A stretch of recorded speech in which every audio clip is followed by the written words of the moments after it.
Yo, what's up, everyone? My name is Jett. Welcome back to an episode of Inside the Lines. Hope you're having a wonderful weekend as it is championship weekend for NASCAR for the Trucks, Xfinity, and Cup Series. And once again, with the end of the year means our annual State of the Sport with Steve O'Donnell and Steve Phelps of NASCAR. The meeting took place earlier today. Watching it, listening through it, I have a lot of thoughts. Some good, some a bit worrying about it, but anyways, let's go over it. The first part is, of course, playoffs. Now, anytime playoffs are mentioned, you're going to get one or two ways.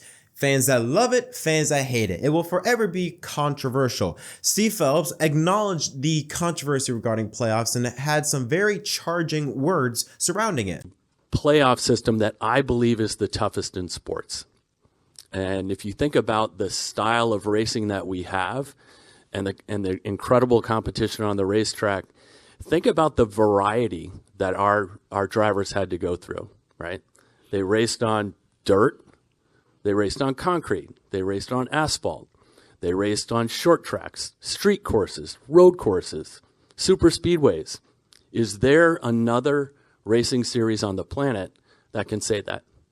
I don't think there is. I think we've got the best racing in the world, and I think it's the most competitive racing in the world. And when we crown that champion on Sunday, that champion is going to be very deserving. And I've heard some things that were people was like, hey, listen, this is gimmicky. And it's not. It's an incredible, incredible playoff system that rewards the best drivers in our sport. All right. Now, okay. I understand. He is a president of NASCAR. He's not going to say, the playoffs, it's gimmicky, of course it's gimmicky, playoffs don't matter. Of course he's not going to say that. Of course, during the championship weekend, he's going to be positive about it.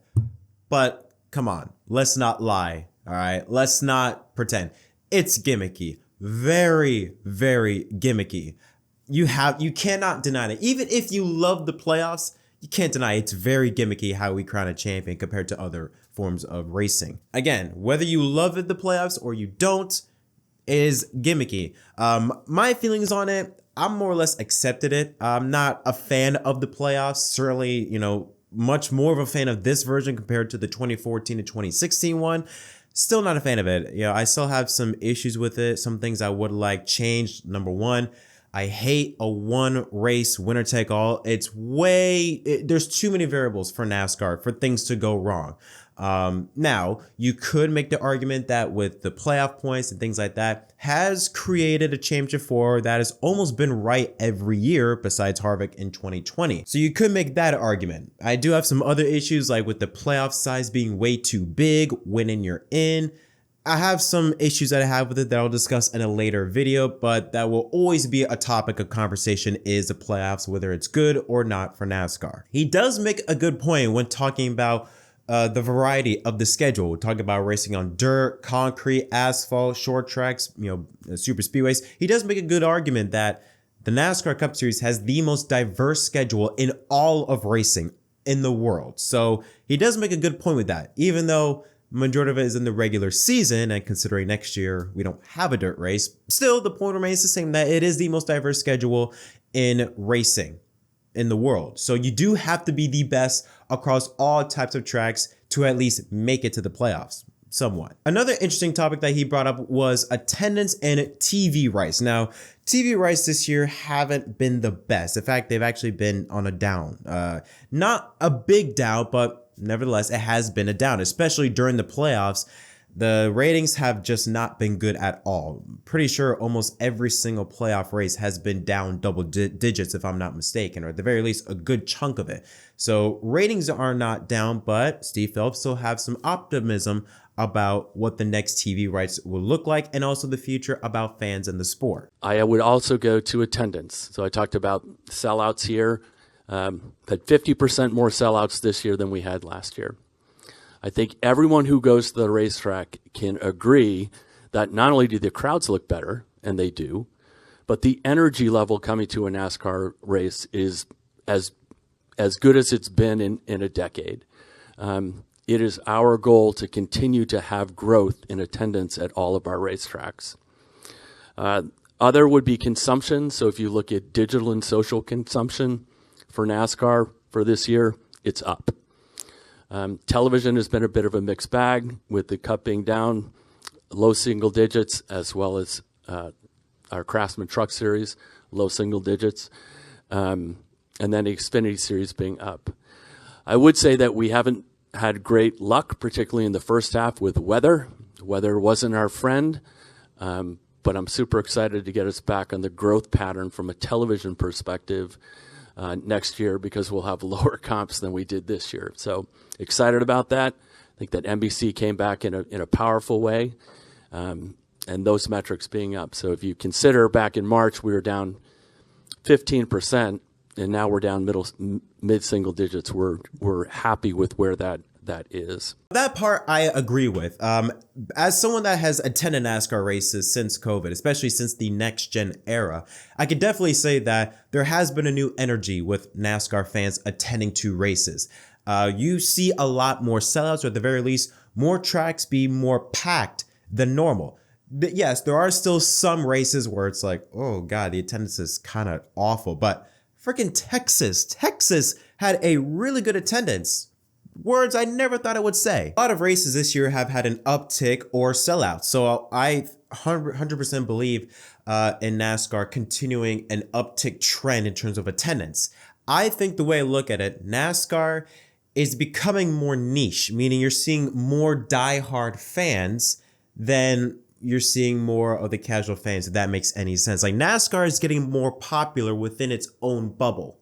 So you're seeing more diehard fans wanting to go to races, buying merch, things like that, compared to maybe in 2017, 18, 19, there were way more casuals in the sense of they may go to Daytona, Talladega, and that's it. Now you're seeing more hardcore fans showing up that were going to Daytona, Talladega, but also Richmond, Coda, Charlotte, since the next gen era, have been incredible attendance. So that has been good to see and hear. Digital consumption also going up. Also think what NASCAR has done with social media, they've gotten better and better every year. So they're doing a lot of good from that perspective. When you talk about the TV landscape, also things are looking good. You had Fox CEO Lachlan Murdoch outright said that they get a great return on investment with NASCAR, and they want and looking forward to renew. Now, I do have to say that it is very good to renew. You do get a big return on investment when you put bare minimum into your racing product. I'm looking at you, Truck Series division. So yeah, there's a bit of an asterisk, I think, for NASCAR on Fox, but looks like they are wanting to renew and they will spend a lot more money. Same thing with NBC. Looks like they're likely to renew. The big, issue, the big question mark is that summer stretch, that summer package. NASCAR wants to, give that to streaming, but there also have been reports that it could be Amazon, or maybe I've heard the stuff about maybe Turner Sports coming back to take over that summer stretch spot. So NASCAR is looking very good from a TV landscape perspective, and they will for sure get way more money for the 2025 deal than they would for this year.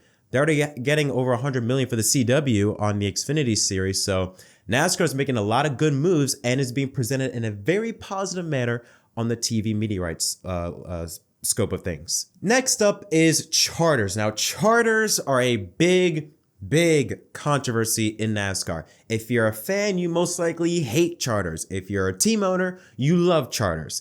NASCAR, they haven't outright said, but they probably lean onto the side of not being a fan of charters. And that has been the big reason why we haven't seen an extension with the charters. The teams want charters to be permanent. They want it written in stone.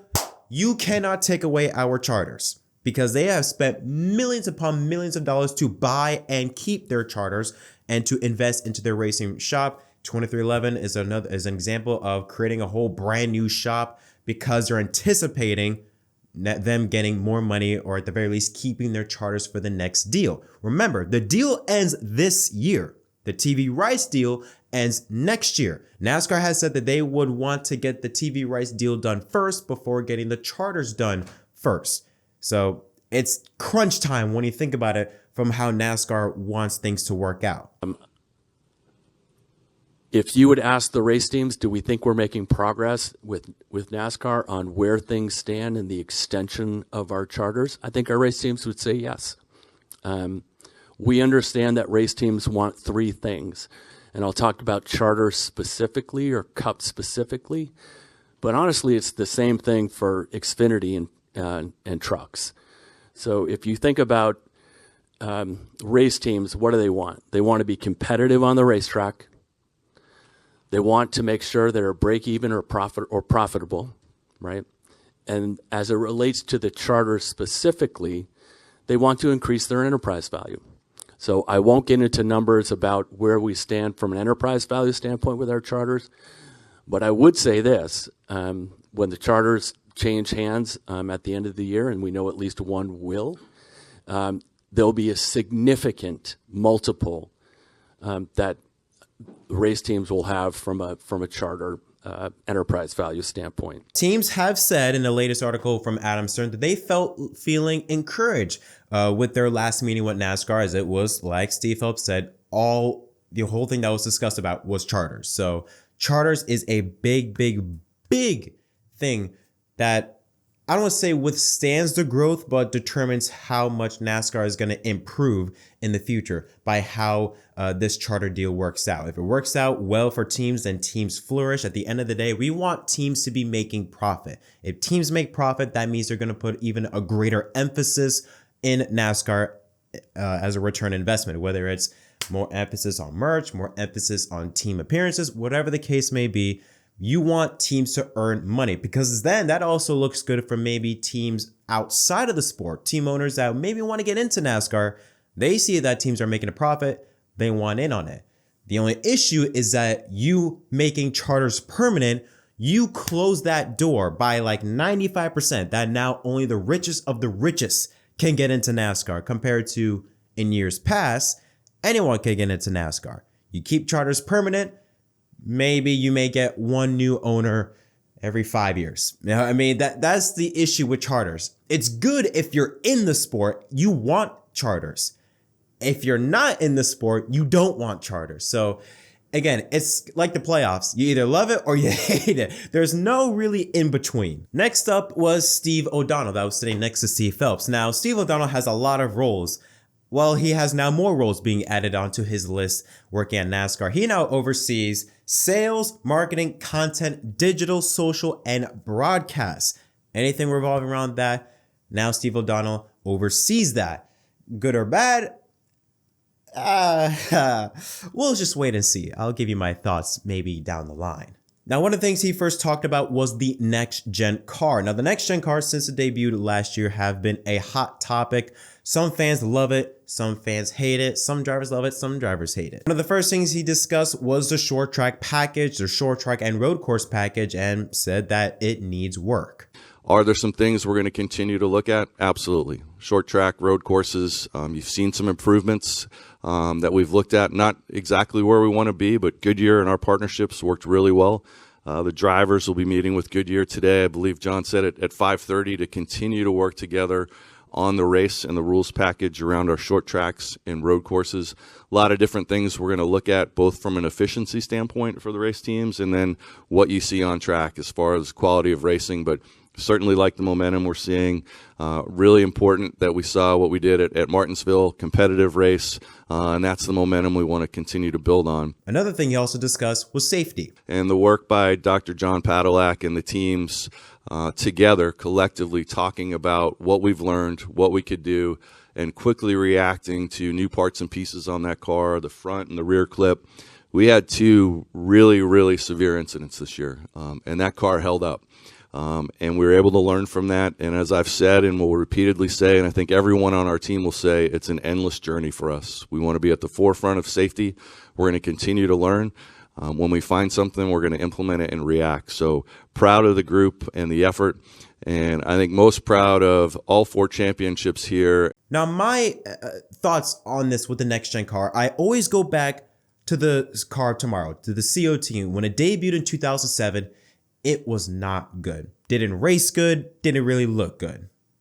However, once teams and NASCAR got more control over this car, look at how it performed by the end. 2010 to 2012 provided some of the best racing we have seen. And this was coming off the Gen 4 car, arguably the greatest racing car that NASCAR ever had. So that's how I view this next gen car. Remember, this next gen car is brand new from the ground up. It's not like Gen 6, Gen 5, where it was basically just an addition or a changing of some things. This is a complete rebuild, complete brand new thing. So of course, you're learning more things about this next gen car every single day. I firmly believe that as the days, weeks, months, years go by, with NASCAR and teams learning this next gen car, it's going to get better. The racing you see now, it's not going to be the racing 2-3 years down the line. I believe it's going to get better. The racing is going to get better. Safety wise, it's going to get better. I don't think it's going to happen like what we see now is going to be like this forever. It's not. I understand people want change right now. I'm one of them. I want next year the short track and road course package to be fixed. I want that, but unfortunately, that's not going to be the case. We're going to have to wait a little bit. We did see some improvements. We saw it with Martinsville this year. This year was the best Martinsville race ever in the next gen era. So things are improving. Yes, we want them to be faster. There's still lots of things that need to be worked on, but nonetheless, we are improving. And that's the most important thing, that there is a positive. There's something there. Also have to consider maybe cost. Steve O'Donnell has said that they may also look at other direction, like not having a one package for all thing, maybe having a package for short tracks, a package for road courses and things like that. They've also been open to more horsepower. I think everything's up for consideration, Bob, and we've proven that. You got to factor in, what are the costs involved as well, right? It's not as simple as just upping the horsepower. You better be ready for all your OEs to be on board. It better make sense for any potential new OEM and new technology, and it's not just a short-term answer. So for us, I think, we're going to look at shifting specifically around that at our next test and see what we can do. So there'll be variations. There'll also be some aero things we do with the underbody. I think there's some things we found in Richmond from an aero standpoint that could work as well. So nothing to report, Bob, in terms of yes, we're going to do that, but open everything. But I would say short term, more around shifting and the aero package. So right now at the moment, he says that they're wanting to eliminate shifting. That at least, again, that's a positive. They're saying things that, look, we need you to get rid of this. They acknowledge that we're getting rid of shifting. That's good. We should not be shifting on short tracks. We shouldn't. Fifth gear, and you stay fifth gear. That should be it, all right? Adding horsepower, again, NASCAR, I don't understand what NASCAR and horsepower. I don't get it. I love how they preach about drivers going 180. They preach about speed, yet they're doing everything to restrict it. Now, we know this from Denny Hamlin and other drivers that they can easily add another 50, 60, 80 horsepower back into their cars. They could easily get back to 720. Currently, they're at 670. Denny Hamlin and others have said that they can go back to 720 right away. They have engines that are capable of lasting long, even if you add a little bit more horsepower to it. So what we're getting from NASCAR compared to what we're getting from the teams is completely different. I don't know what the reason is for it. NASCAR says cost saving, but you then have Denny Hamlin saying that we're racing Lamborghinis and it's becoming more and more, you have to spend more and more money to be able to keep up with the production costs of the next gen cars. So again, NASCAR saying one thing, teams are saying another thing. That also leads into the other part of NASCAR's future and the future of the next gen car is electric and OEMs. Now, NASCAR and electric cars is something that we talked about last year, I believe, or earlier this year, if I'm not mistaken, where a report was leaked out from Kickin' Tires with Jerry Jordan, I believe it was, that NASCAR was looking at holding an exhibition race with the electric cars, of having a companion series for 4 or 5 races. That ultimately did not go as planned, but NASCAR has said that they do have an electric car at their R&D shop. Yeah, a lot of work's gone on at the R&D department around EV. We have a car. We have an alternative body style with that car. I would not look for us specifically to go racing with it. I think you could see it showcased at certain events next year, but there's other forums that we want to look at. I'm actually headed to Japan Thursday to go look at hydrogen racing specifically. So we've got a contingent heading over to Japan to look at that. So we want to kind of test each and every form. Really excited about what our teams put together around an electric car, but again, wanted to showcase that to the fans and then explore other technologies as well. NASCAR talking about electricity and hydrogen racing is words I never thought I would hear, but NASCAR has to innovate. I know people keep on saying, they want to keep the internal combustion engines. We need to keep that. Guys, let's be real here. If NASCAR keeps up with the ICE engines or the ICE's program, I should say the combustion engines. If I say ICE, it sounds like I'm saying something completely different. But if we keep up with the combustion engines, NASCAR is going to fall off. The car industry is moving forward. We're now seeing more automakers going towards electricity, or at the very least going hybrid. The combustion engines are a thing of the past, and we just have to live with this. You have to live with that. We're not going back to we're not going back to the days of where combustion engines were focusing on that. No, that's a thing of the past. We cannot stay on that forever. If NASCAR wants to keep up with today's generation, they have to go to hybrid. And I think that is one of the ways how they can attract new OEMs. Yeah, it's a question that we keep getting, rightly so. There is certainly interest. I think one of the reasons we went over with Garage 56 was to continue to spur that interest. And the challenge remains for us, what engine package are we going to be running specifically around Cup? So the good news is all of our existing OEs are very open to dialogue now about where the new technologies are going. And I think as everybody here reads about the auto industry, it's in flux, right? There's a lot of technologies being looked at. Things change almost monthly in terms of what's going to be in the hands of consumers. So we need to get that right. I think the dialogue that we're having now with our OEs is allowing us to have those conversations with potential new partners. It's part of the trip that when we go over to Japan to look at that, it was part of the trip when we went to Le Mans to have conversations with new OEs. And I think it'll be important, as Steve talked about earlier with the charter discussions, as we look at our team owners to be able to, seed a new OEM or two with our car owners as well and bring some new interest into the sport. So it remains a goal. Now, I've always had this feeling that NASCAR cutting horsepower is what's making new OEMs want to come to the sport, is cutting horsepower. I don't believe that. I think if you want to have new OEMs, go hybrid. Go hybrid, have an internal combustion engine with an electric power source like what F1 has. Go hybrid. Then you now open the opportunity for new OEMs to enter into the sport. I don't think cutting horsepower is the way to go because I just don't think that makes sense. I just don't see it make sense. If NASCAR goes hybrid and is growing, you get more OEMs. Look at F1. Audi, you had Porsche as a possibility. Ford is now going to F1. Why? Not only is because probably it's hybrid, and they have a plan for a renewable source of fuel, alternate fuels, new engine that is up to date with today's society, but also because F1 is booming and people want to be part of the boom. That's how you get new OEMs, I think. If NASCAR flourishes in the future and they have a hybrid engine, OEMs will be lining out the door. I firmly believe that. But I do love the fact that NASCAR is getting with the times, that they're not stuck in the past, that they're looking at alternate fuels. They're looking at hybrids. They're looking at hydrogen racing, which I didn't even think about as a possibility or something of an idea. But I love the fact that NASCAR is getting with the times and maybe even some ways getting ahead of the curve, trying to get ahead with the auto making industry, because like he said, it's in flux. It is changing by the day and you want to keep up with that change. And finally, star power. Now, it has been, shouldn't say talked about, but it has been noted that this year's Championship 4 has very little, if not zero drama, something Ryan Blaney alluded to, that how there is no bad blood.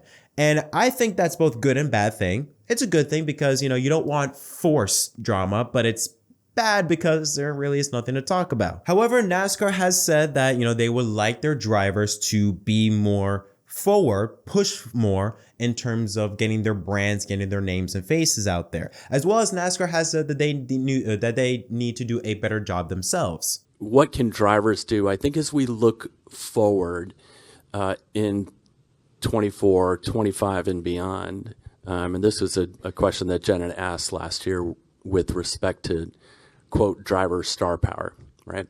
I think for us, we've got our drivers are fantastic. They're interesting. They're, heroes when they get into the race car. We need to expose them in a greater way to both existing fans and nurturing that relationship with their existing fans and future fans. How do you do that? Well, one of the ways we can do that is we have a brand new production facility that we're building out in Concord next to our R&D facility, which will have two main components to it. Will be kind of the live broadcast component of it, and then something we call NASCAR Studios, which essentially is content. So we think the opportunity to create content, interesting content, whether it's short form or series like what we're doing with Netflix or whatever that may be, to serve fans where they are is an important component to it. Because we've got, our drivers are, they're cool, they're interesting, and we think we've got the best racing in the world. So though all those combinations together, we think will allow our drivers to build their own brands. If we build our driver brands, then the sport's going to have the best success for long-term growth. Now, I do believe that there are some great personalities. There was for some reason going on social media that people were saying that Ryan Blaney has no personality. I don't believe that. Ryan Blaney, I think, has a incredible personality. Maybe him being at Penske kind of hinders that, because when you race for Penske, there's a certain certain type of front you have to hold. So I think he maybe is held back at Penske, but he certainly has one. Now, there are some other drivers that probably don't have any, like maybe like a William Byron. Christopher Bell and Kyle Larson have had moments, but when you talk about these larger than life personalities, there's very, very few drivers that you think of. And at the moment, it's Kyle Busch and Denny Hamlin. And even nowadays, Kyle Busch is not as out there as he was when he was at Gibbs. So when your most popular driver, in the sense of people or drivers that get people talking, that grabs headlines, is a 42-year-old driver that has 4 or 5 more years left in his career, when he's the guy that is driving headlines, that's a problem. I know this because I posted a video of the review of Martinsville with Denny Hamlin, and that was one of the most watched race reviews I've had in a while. That's just because I had Denny in the title. I didn't have Blaney, I had Denny in the title, and that's what grabs headlines. That's a problem. I think NASCAR having their new studios that push for more content, whether it's Netflix, have their own series, podcast, whatever, that's a good thing. That's a great thing for them to do. Pushing their drivers out there. You got to get their faces out there. When you're in NASCAR, it's difficult because they have a helmet on. Oftentimes, you don't even see them because of the windshield and things like that. So NASCAR has to do a great job. NASCAR and the teams had to do a much better job of pushing their drivers out there to get their name, get their brands out to people, because I'm pretty sure there's a lot more personality in these drivers than what we are seeing. We have seen them do certain things like NASCAR and Barstool Sports. They're doing some things over there. So we have seen moments. We have seen NASCAR try, experiment some things. Them doing this with Netflix, another way of getting their brands, getting their drivers out there. And it's important to get the young drivers out there. We have the youngest championship 4.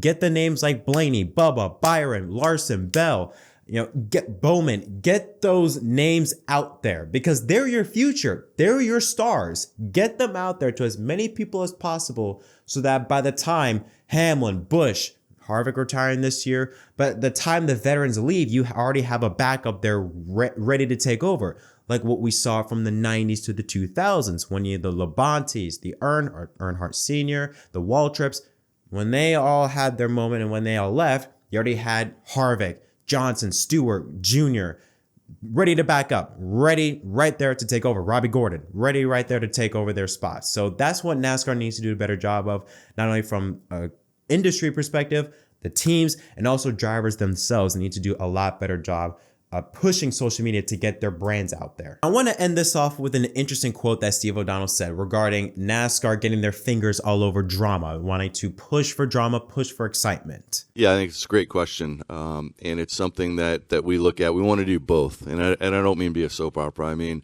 we need to tell those off-track stories of who our drivers are, who our race teams are, what goes into the sport. But then when they're tuning in on the weekend, we want to continue that storyline. We want to have a great product on the track. We want both of those to kind of marry up so that if there's interest in a specific driver or a specific team, make sure that we're delivering across all platforms. So we're able to tell the story, we're able to deliver that week in and week out on the racetrack and build that momentum throughout the season. So it's going to be important for us to do both. in a smart way that relates to not only our existing fans, but potential new fans. And that's around the schedule, what you see on track, and then telling the stories that go on from, Monday through Friday as well. I find that interesting because, again, and this is some of my issues I have with NASCAR State of the Sport, is that you have some things that contradict each other. Steve O'Donnell says he doesn't want this sport to be a soap opera. What's the point of the playoffs again? To create excitement, to create drama. That is literally the whole point of the playoffs. Why do you think you have win and you're in, winner take all, elimination, to create drama?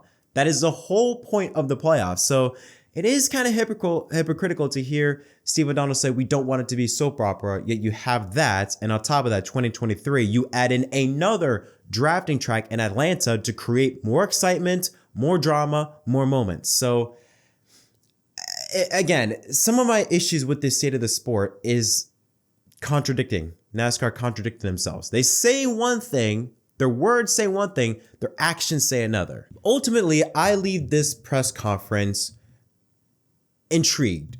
Again, I mentioned some of the things I have issues with, but there are a lot of positives to come out of this. I'm much more happier to have Steve Phelps in charge than I do Brian France. And NASCAR is in a way better place in 2023 than when it was in 2019. So there are some issues do I have with it? Absolutely. No, I don't think you're ever going to be fully happy with everything NASCAR does. But I can say that there's a lot more positives out of this than negatives. Yes, some of the negatives are pretty big, but there's also some pretty big positives that NASCAR is saying about how they want the future of the sport to look like. But most importantly, actions speak louder than words. And I'm very interested to see what NASCAR looks like in 25, 24, 25, 26, because there's a lot of interesting things to look at with this sport. But what are your thoughts on the future of NASCAR? Are you happy? Are you positive about what the future of the sport will look like? Do you have some negatives? Let me know in the comment section down below. And until next time, my name is Jett from MDK. Thank you so much for watching, and I'll see y'all next time.